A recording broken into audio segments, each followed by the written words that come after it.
Olá, seja bem-vindo mais uma vez ao canal CNB Notícias, trazendo as informações do nosso país para você, do nosso governo, do nosso presidente que viaja bastante, de como estão as viagens e como está o seu plano de governo, aquele que a gente ainda não descobriu qual é, mas se a gente descobrir, conta para você. Gente, vou começar aqui o vídeo, mas antes de tudo eu queria saber se você já está inscrito no canal. Se não tiver, eu espero que você se inscreva. Se você gostar, deixa um joinha. Aqui a gente conta as informações para você não perder nenhum detalhe e não ficar por fora, não ficar desinformado para saber realmente o que a gente está passando nesse governo. Eu vou começar esse vídeo falando de uma matéria que está no portal Hora Brasília a respeito da viagem do Lula. Lula está pela Europa, passou em Itália, França e no momento o que a gente tem é uma publicação do jornal francês após a reunião do brasileiro com o Emmanuel Macron, o brasileiro no caso o Lula.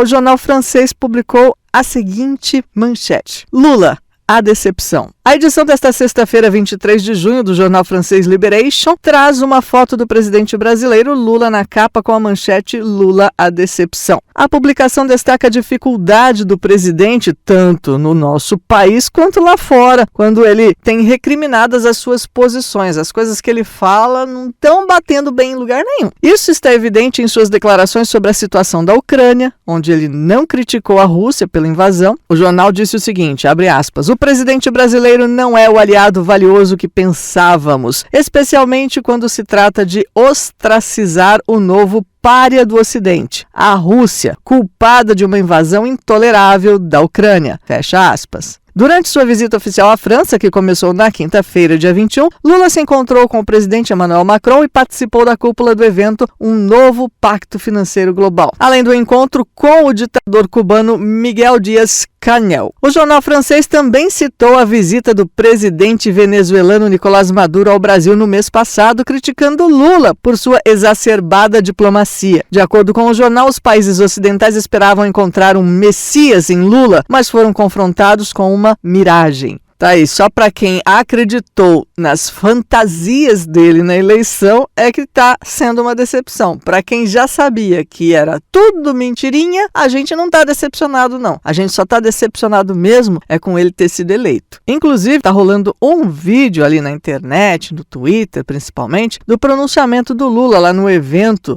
sobre o meio ambiente na França, dizendo que os países mais desenvolvidos são culpados pelo problema do meio ambiente devido à Revolução Industrial. Provavelmente o Lula gostaria que nós vivêssemos até hoje na Idade da Pedra, não sei o que ele quis dizer com isso. Sim, nós sabemos que as indústrias poluem o mundo, mas do jeito que ele falou, dá a impressão que aqui no Brasil a gente não produz nada, que não tem indústria, que não tem poluição. Ele disse que só os países desenvolvidos e grandes indústrias é que fazem essa poluição. No entanto, são sim vários os lugares onde essa poluição contamina o mundo e nos países pobres e subdesenvolvidos também existe isso. E tem a gravidade de que algumas indústrias nos países pobres não sabem fazer direito o descarte dos seus poluentes. Isso ele não falou. Bom, continuando aqui sobre as decepções dos brasileiros, a gente vai para a próxima informação e é do Terra Brasil Notícias. A maior facção criminosa do Brasil, o PCC, está investindo na formação de candidatos de concursos públicos para se tornarem juízes e promotores. Olha que beleza! É isso mesmo que você ouviu. O primeiro comando da capital está bancando a preparação de advogados para concursos públicos. A maior facção criminosa do Brasil já investiu na formação de muitos advogados. A informação é do jornal da Band. De acordo com o jornal, o objetivo do PCC é levar braços da facção criminosa para a polícia, o Ministério Público e o Judiciário do país. Orlando Mota Júnior, mais conhecido como Macarrão, foi o responsável por criar em 2005 a Sintonia dos Gravatas, advogados ligados ao PCC para cuidar da parte jurídica da organização criminosa e trazer recados de dentro dos presídios. É por isso que eles chamam de organização criminosa, eles são organizados. A Sintonia dos Gravatas cresceu e o PCC passou a financiar a formação de advogados que ganharam uma nova função de estudar para concursos da magistratura, Ministério Público, Polícia Civil, Militar, além da Receita. Eu não consegui passar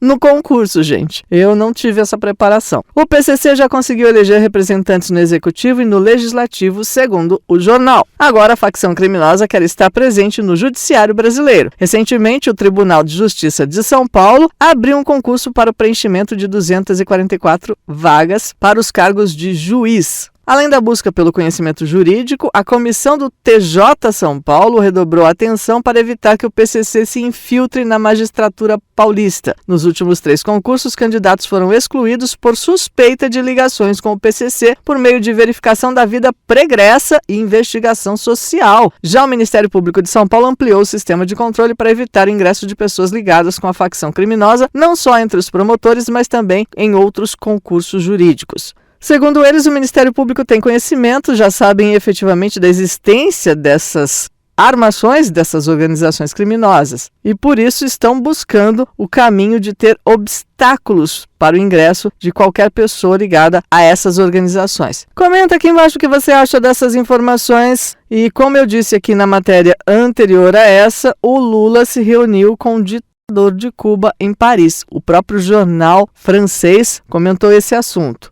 Segundo a revista Oeste, o presidente brasileiro teria prometido revisar a dívida da ditadura com o Brasil. Já está devendo mesmo? Deixa dever mais um pouquinho, né? Pois é, poucas semanas depois de receber no Brasil o da Venezuela, agora o Lula se reuniu com o de Cuba. O encontro foi no Hotel Intercontinental Le Grande, em Paris. É interessante como os presidentes de países tão pobres e tão sofridos, onde o povo não tem dinheiro nem para comer, conseguem se hospedar em hotéis de Paris, né? Porque o povo é que não tem dinheiro. O presidente brasileiro também recebeu a delegação do Haiti. Lula chegou à Europa dia 20 e já esteve também na Itália. Segundo fontes que acompanharam o encontro, Lula e Dias conversaram sobre a dívida bilionária que Cuba tem com o Brasil. E o presidente brasileiro teria dito que vai revisar o valor.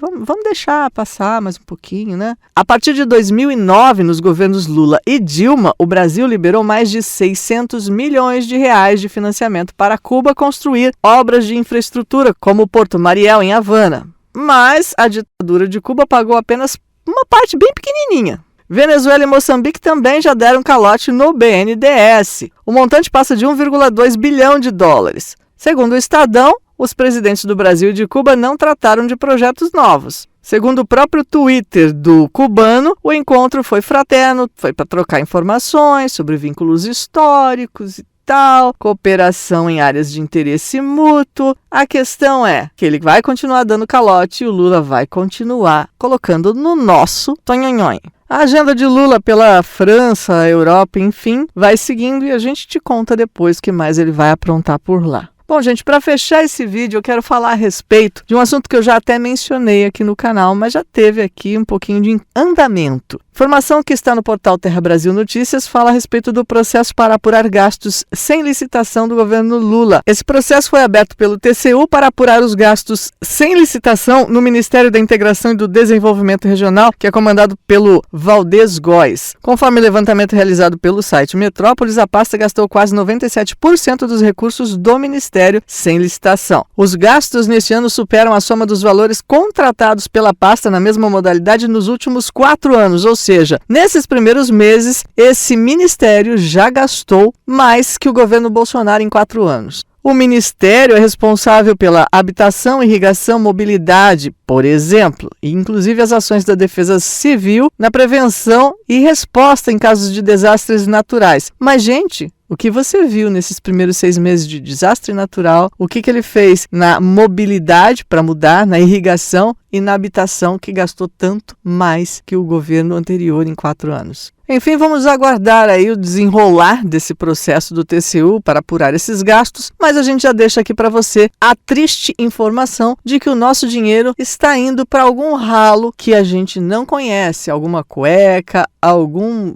apartamento fechado, a gente não sabe, mas está indo numa velocidade da luz esse dinheiro. Bem, eu deixo para você a sua opinião, quero saber o que você acha de todas as atitudes do nosso atual governo, porque, por enquanto, a gente pode falar por aqui, e enquanto a gente pode, a gente tem mais aqui a aproveitar. Deixe seu comentário, te espero no próximo vídeo. Até lá, tchau, tchau.